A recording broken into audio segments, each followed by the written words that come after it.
காவிரி பிரச்சினை, பட்ஜெட் உள்ளிட்டவற்றில் தமிழ்நாடு தொடர்ந்து வஞ்சிக்கப்படுகிறது என்றார் திராவிட கழக தலைவர் கி. வீரமணி.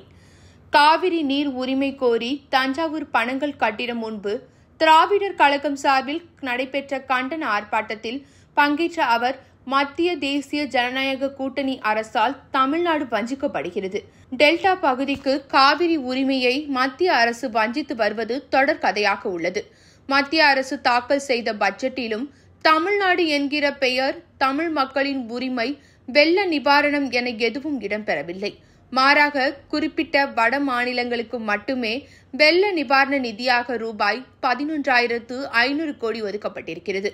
எனவே வஞ்சிக்கப்படுகிற தமிழ்நாட்டுக்கு வாழ்வளிக்கும் விதமாக நமது உரிமை போர் முழக்கம் பெற வேண்டிய நேரத்தில் உள்ளது. இது தொடர்பாக அனைத்து கட்சிகளும் சேர்ந்து முடிவு எடுப்போம். தமிழ்நாடு முழுவதும் இந்த இயக்கம் விரைவில் தொடங்கும் என்றார் வீரமணி. இந்த போராட்டத்தில் திமுக, மதிமுக, கம்யூனிஸ்ட், விடுதலை சிறுத்தை கட்சி உள்ளிட்ட ஏராளமானோர் கலந்து கொண்டனர். இங்கே இருந்து வரி அங்கே கிடைக்கவில்லையா?